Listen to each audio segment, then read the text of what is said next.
there, wormies! Netflix K-drama series Extraordinary Attorney Woo brings to the spotlight an important issue for the disability community. The assumption that disabled people, especially those with intellectual disabilities or autism, are childlike and have no interest in sexuality, or that they should actively be prevented from having children. And how much autonomy should they have to make their own choices and mistakes? We'll be discussing this and more in today's video. 장애가 있으면 좋아하는 마음만으로는 충분하지 않은 것 같습니다. 내가 사랑이라고 해도 다른 사람들이 아니라고 하면 아닌 게 되기도 하니까요. Welcome to my channel. You've come to the right place to be your authentic, weird, and wormy self. I'm Hannah, and I have autism and ADHD. I make weekly videos rating the representation of neurodiversity in the media so you can make an informed decision on what to read or watch.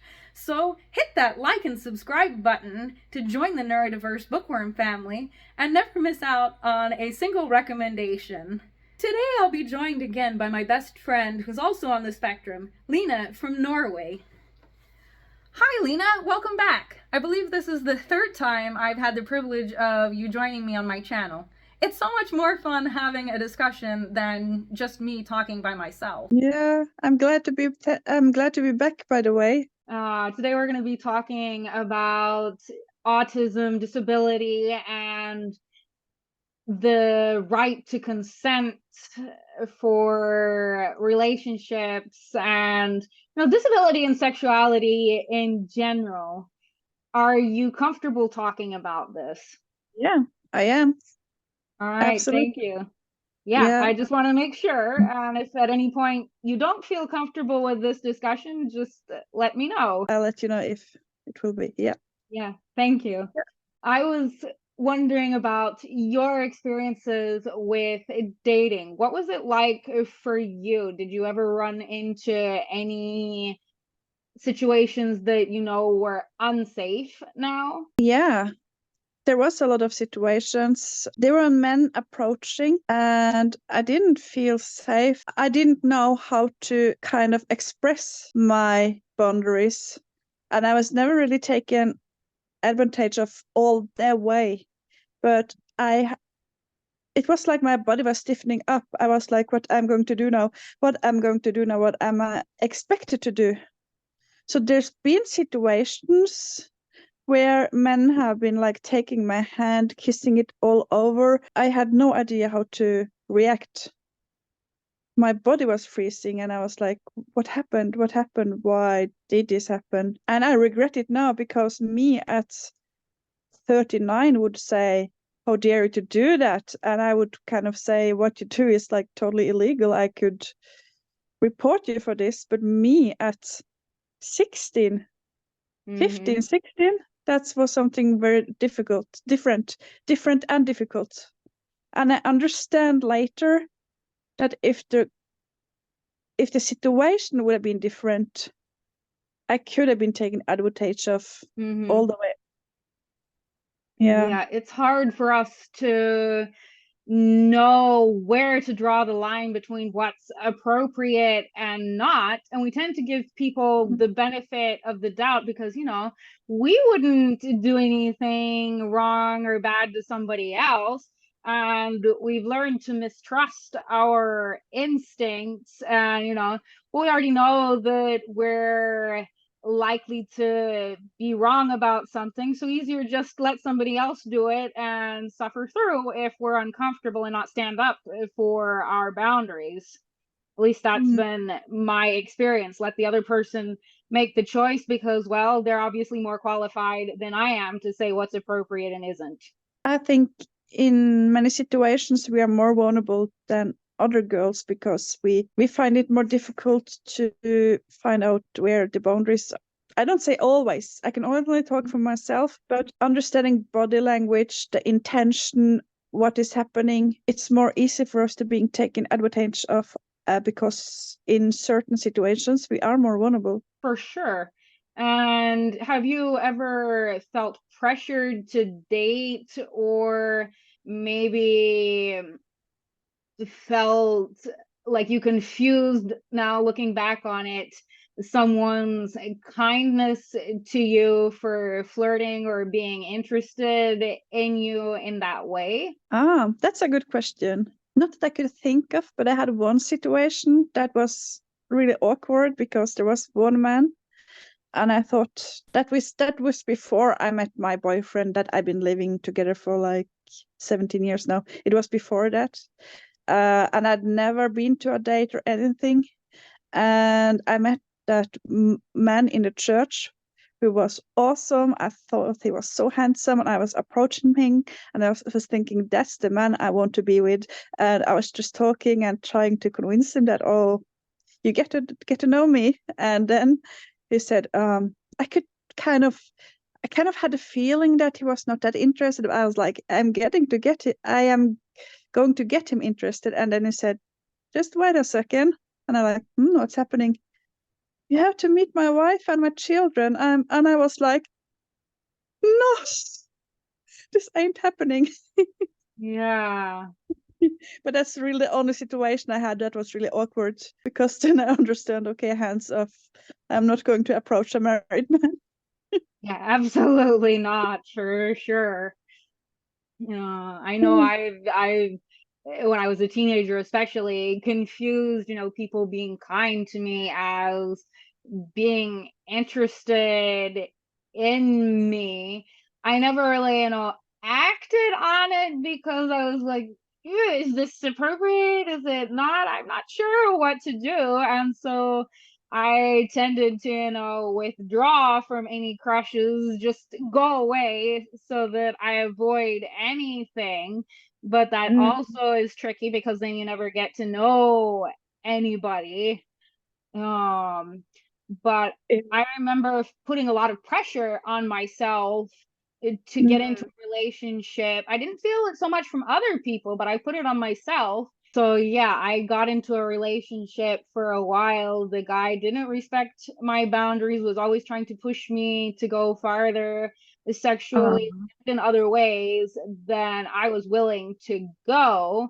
And he made fun of me or shut me down for things like getting excited about something and just going off on a monologue. And boy, that really wrecked my self-esteem. It was horrible. And it took me absolutely. way too long to recognize that and get out of it. What a bad thing to do to someone. Putting pressure and trying to convince someone to do something they're not ready for, that's really a horrible thing to do. Yeah, he never outright forced me, thankfully, No, but he put a lot of pressure on me. for sure. And I couldn't stand up and, say outright no. And so I did things that made me uncomfortable.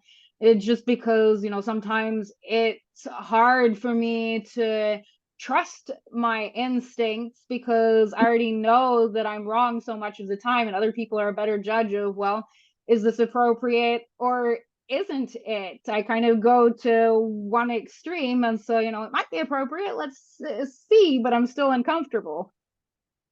I would say trying to convince someone to something they're not ready for. It Yeah. may not be forcing, but it's still really horrible thing to do, because if you're not ready, you're not ready.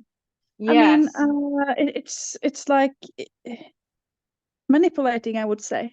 Yeah. Manipulative behavior is a huge red flag. And Mm, while someone may not be comfortable enough to outright tell you no, if they don't give you an enthusiastic yes that's clearly a yes, mm, then don't keep forcing the topic, because they may simply be too uncomfortable and feel mm, that they're not safe to tell you outright no. And I have a fiance that he's never forced me to do anything. And honestly, that makes me more likely to be open to trying new things, because if I try and I don't like whatever it is, then I don't feel that he's going to take it as a personal attack or that he's going to hate me or whatever it is. He'll be there to help me pick up the pieces and won't make me feel bad for being myself. That's so true. I had like one experience that I'm grateful for today, but back then I was really, really, really sad, and really I felt so bad. But afterwards I feel like he's really a good man, and that was before I met my boyfriend. I met him at a school I went to, and I felt instantly in love with him. He was the biggest crush ever, and I was like totally in love with him. And he knew that. And he said to me, it kept on going for weeks and months that I was like totally in love. And finally he said, I just want you to know that I like you as a friend. You're a really good person. I like you a lot, but I'm not in love with you. It's not like both the ways. So it's like we can't go into a relationship because of that. And that broke my heart back then. But afterwards, I think like, what a good man, because there would have been men thinking, huh, that's a good way of taking advantage of someone. Like, He didn't play with your feelings. He was direct with you. Better to, hurt you a little like that by directly refusing yeah, than to play with your feelings, lead you along, and take yeah, advantage of you. And yeah, that's a good man. yeah. I felt devastated for like a half a year or something, but gradually I started thinking, no, that's a man with good moral, because he didn't get into it because he thought like he had enough respect for me to say, I draw a line here. It will not be us, the two of us. Have you ever felt like you were imitating, movies and book characters in your dating life and taking examples from them on what to do, what not to do, or what's appropriate and inappropriate? No, I don't think so, but I think more rather than that, I've been trying to mimic people around me, like friends, but that didn't really work out well because I am me. When I was a teenager, I was really not interested in going to parties or binge drinking and all that stuff. It didn't fit me at all. It didn't fit me at all. So I always ended up on parties sitting in a corner not drinking, which was people thought was really awkward and wrong, because I would see all the things other people were doing while they were drunk and I was sober. And I wouldn't just talk about the topics. I pretended I liked their music, and then they would say like, "Oh, what kind of song do you like from Spice Girls?" And I'm like, I couldn't answer because I had no idea. Yeah. And honestly, I was a lot like that too. And I think that's it kept both of us safe, at least safer than we otherwise would have been. Because I've heard so many stories in the community, read so many stories and books written by other autistic people that they took unrealistic ideas of what dating and romance it should be like from books and movies, and they tried to imitate that, and it got them in a lot of trouble because they couldn't recognize when something was inappropriate or maybe only appropriate in a movie scene but doesn't work in real life. No, I And get. I feel bad for people who feel like they have to mask so much. And one of the questions brought up in Extraordinary Attorney Woo, episode 10, is how much we should protect disabled people, especially those with an intellectual disability or autism. How much should we protect them, and how much should we let them make their own choices? Especially when if a normal person made the same relationship choice, we might say, well, that's not a great idea, but well, it's their life, and it would be seen totally differently from a disabled person making that same choice. In other words, like, how much should parents control their special needs children's dating lives? My opinion is that you should only protect that the children if you suspect that they are being taken advantage of, that the partner is violent, stealing money, that kind of things. I think in the first place you should think about your parents, your children, in the same way as you do with other kids. You should trust them, and you should also think that they are able to make their own good decisions. But I think as a parent, you will always pose that question in the beginning: is that boyfriend or girlfriend good for my daughter or son?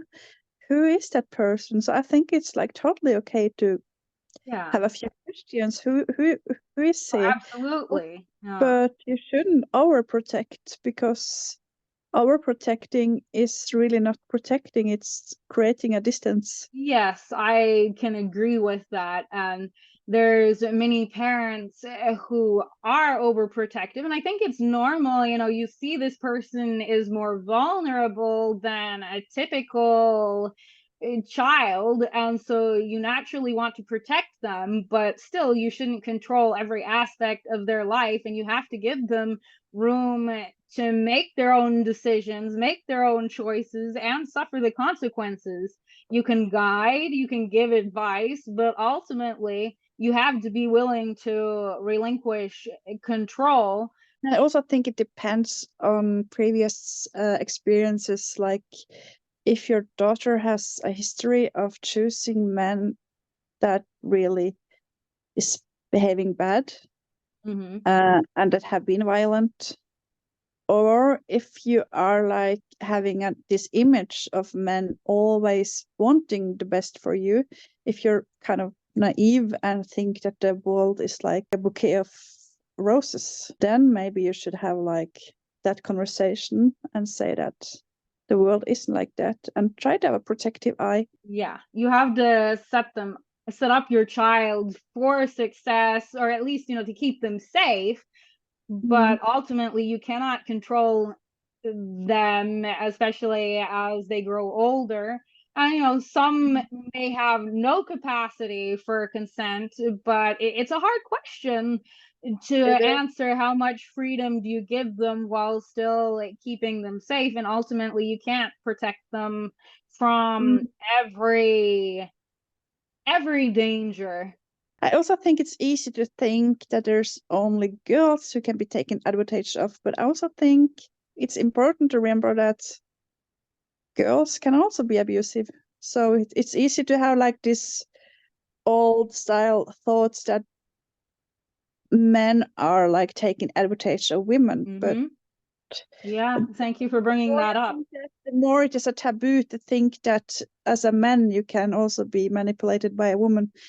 At least in Europe, it's like a taboo to admit that, because you're supposed to be like a strong man, and then a woman is manipulating you financially, or with physical or mental abuse. It's like a taboo to admit that it's happening to you. But I really think it's important to recognize it's happening, and it's nothing to be ashamed of, because it's always the predator is the one to blame, not the victim. Yes, exactly. And thanks for bringing that up, because it's true, I think, almost everywhere, that the woman who brings it up is believed. But if a man were to say the same thing, then nobody would believe him. And so he ends up having to suffer in silence, or he thinks he just has to take it because that's what a strong man is, but it's not his fault. Especially for autistic people, whether men or women, we always think that whatever goes wrong is our fault. You're so right about that, Hannah. We accept things that make us uncomfortable, even downright abuse, whether it be physical, verbal, mental, financial, whatever it is. We accept it because, well, we must be the ones who are at fault, and so we try to make everything right, and that just ends up harming us.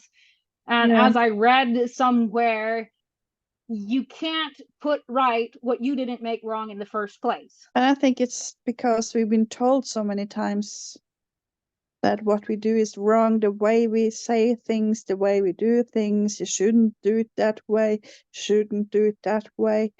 And that's really, I can understand where it comes from.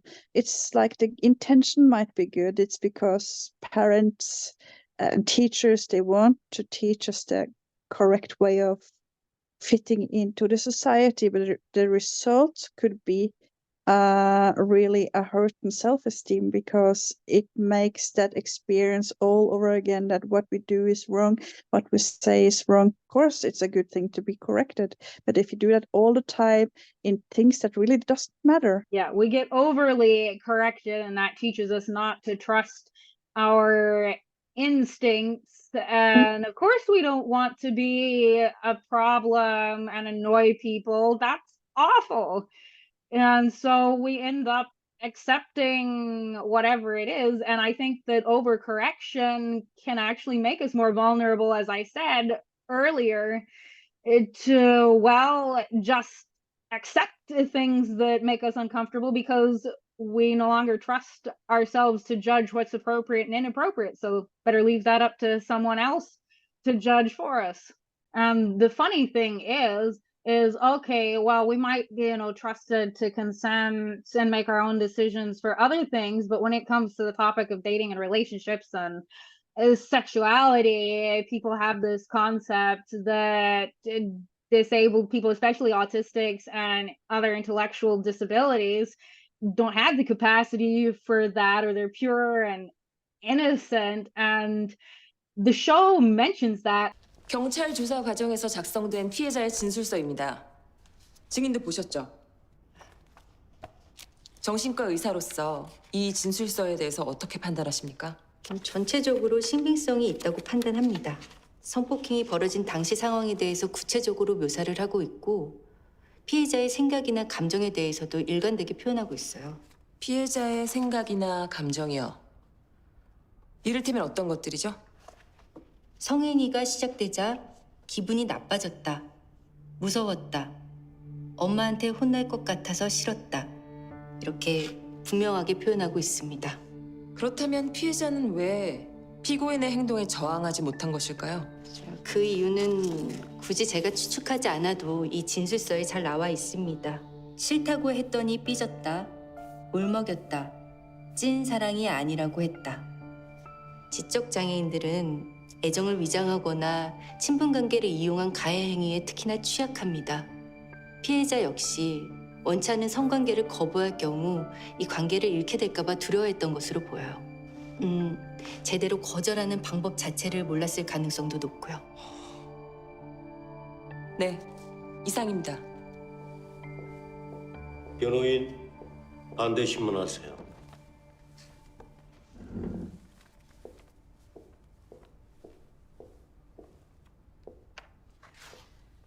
증인, 신혜영 씨가 피고인과 나눈 채팅을 보신 적 있습니까? 아니요, 없습니다. 검찰의 주장에 따르면 지난 3월 12일은 피고인이 신혜영 씨를 성폭행한 날입니다. 이날 신혜영 씨는 채팅을 통해 피고인에게 이러한 말들을 했습니다. 밑줄친 부분을 읽어주시겠습니까? 사랑해, 보고 싶어 요오, 연락 많이 기다리고 했성, 계속 함께 하자. 이와 같은 사랑의 표현들은 비단 3월 12일에만 볼 수 있는 게 아닙니다. 피고인이 구속돼 더 이상 채팅을 할 수 없게 됐을 때까지 두 사람의 채팅창은 피고인을 향한 신혜영 씨의 애정 표현으로 가득합니다. 이에 대해 증인은 어떻게 생각하십니까? 대단히 가슴 아픈 일이라고 생각합니다. 네? 우린 누구나 사랑하고 싶고 사랑받고 싶습니다. 그건 지적 장애인들의 경우도 마찬가지예요. 아니, 그 욕구가 더 크죠. 평소 남들로부터 원하는 만큼의 관심이나 애정을 받기 힘든 경우가 많으니까요. 신혜영 씨의 이 간절한 사랑 표현들만 봐도 알 수 있지 않습니까? 문제는 지적 장애인의 경우 불순한 목적을 가진 접근을 자신에 대한 순수한 애정이라고 착각하는 경우가 많다는 거예요. 정상적인 관계와 부당한 관계를 구별할 수 있는 힘이 약하기도 하고요. 그런 면에서 신혜영 씨에게 온전한 성적 자기 결정권이 있다고 보기는 어렵습니다. 방금 전 증인은 신혜영 씨의 진술서가 일관되며 구체적이라고 했습니다. 그런데 지금은 신혜영 씨가 정상적인 관계와 부당한 관계조차 구별할 수 없다고 하시네요. 진술서를 신빙성 있게 작성할 능력은 있지만 성적 자기 결정권은 없는 상태라. It's kind of difficult to trust your gut feeling. And I think also that's the reason I've not been dating a lot. It's not just because I've been rejected, but also because it's not that I am picky, it's more that I am petrified of the thoughts of being taken advantage of, because for me a relationship would not be a one-night stand. And how can you in advance know that someone is just wanting a one-night stand or a lifelong relationship? You couldn't know that. I have a lot of friends, then they don't mind being in short-term relationships, but that's never been a thing to me, because if I connect with someone and going into a relationship, that should be for a really long time. The one thing is that I've had rejections, and the other thing is that I must be very sure in the beginning that it is just not someone who's playing around, because that would make me devastated. Yeah. And one thing I have discovered is that sexual intimacy, taking off your clothes and being physically naked is easy. But actually developing that relationship without the physical side and learning to be soul naked and vulnerable with someone, building your relationship on something besides physicality, that is a whole lot harder, but way more necessary. And I believe, the foundation to having a lasting, solid relationship, because when you do get involved sexually too early, you base your relationship on those feelings rather than insisting that you develop it on a solid understanding and knowledge of each other and sharing difficult emotional moments together without getting physically naked. You're really right about that. I see Yeah. no point of rushing into something. No point of rushing. Absolutely. To finish up, the signs that make someone a safe person to be around versus what are some signs that you could be taken advantage of? What comes to mind? A safe person is someone willing to wait. It's someone who acknowledge and respect your feelings, your boundaries. Someone is willing to wait. Yeah, they're willing Someone, to, they don't rush you. yeah. And they never make you feel afraid to voice your opinion or make you feel bad for messing up. Someone you can talk with, that's really important. And you shouldn't ever feel like you have to walk on eggshells around your partner, meaning that you always have to watch everything you do and say so that you don't make a wrong move and make them upset or angry with you. And if you always feel afraid of setting them off, getting them mad, then get out of that relationship. Don't stay. A red flag would be if a partner decides where you spend your own money, who will control when you're back, if you're going to meet friends, micromanages your life. Yeah, that's the biggest red flag. It's an old cliche that if you are into a relationship where you're being controlled, that means you are a woman who can't speak up for yourself. But two of my close friends ended up in a relationship where they were like physical or mentally abused, controlled, and they're the most outspeaking women I know. They're really women who can talk for themselves, who are really strong women, but it really proves it's nothing about how strong you are. Everyone can get trapped in a relationship. And that kind of men, they wouldn't show that side of themselves the first day. They would like get you into the spider nets where they kind of makes you think it will eventually go over, it will eventually get better. Because my two friends, they I love would you never. to make you feel really good in the beginning, then they is totally switch and hurt you, and Yeah, then comfort you, and boy, that yeah, is a really tricky, sticky situation to get out of. yeah, And I will put yeah, in the description the hotline for domestic abuse and some other yeah, resources for, especially for autistic people dealing yeah. with domestic violence and abusive relationships. And you should never say that it's only kind of weak women getting into that kind of No, relationship, because really it it isn't. could be anyone. There's nothing such as weak women.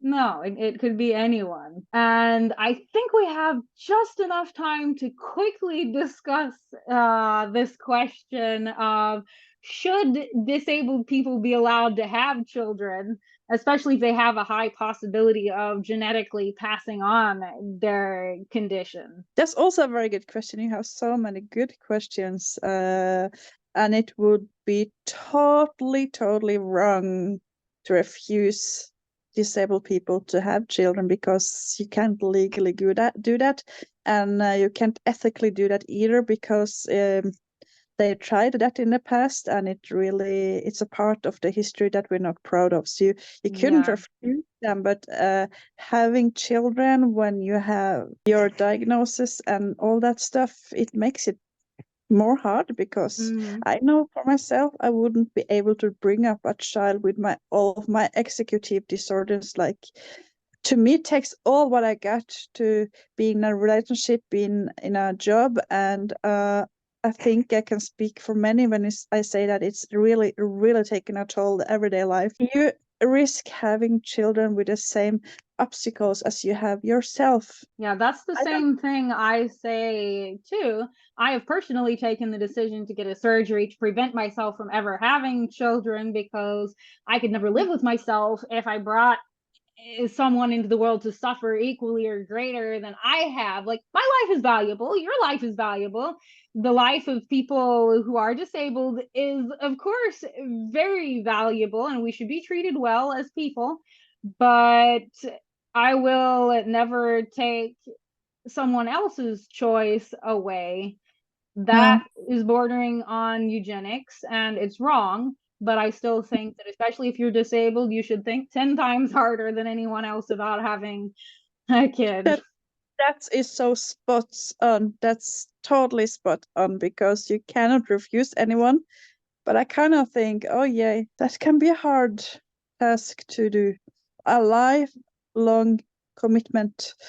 Because when you have kind of that obstacles yourself, and most likely your kid will have it too, I wouldn't take that task with open arms. No, I I wouldn't want to, bring someone into the world to suffer or potentially, have it worse than I do. But we should not either think to eradicate autism or things like it, because too much is a bad thing, but some of the traits do have a correlation with genius, and to eradicate that could be to eradicate genius.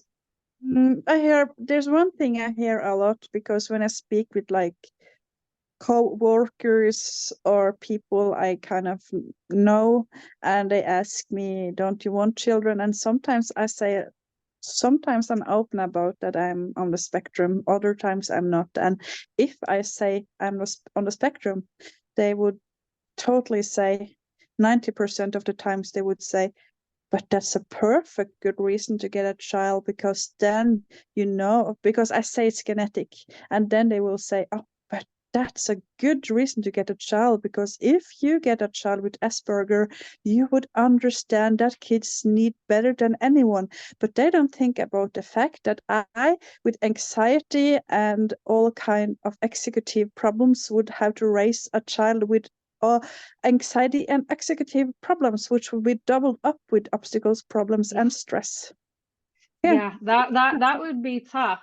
Yeah, Unfortunately, our time on Zoom recording running out. is running out, but thank you so much for being vulnerable and willing to talk about this with Yeah, me. it was lovely, Hannah. I enjoyed it. Thanks for watching. What's your experience been with dating? And how would you have wanted your parents or caregivers to deal with this? Let me know down in the comments. I'm looking forward to reading all your stories. And don't forget to share and subscribe if you found this video helpful. If you're interested in more neurodiversity related media content, click here to see another video, and click here for a playlist of more topics from Extraordinary Attorney Woo.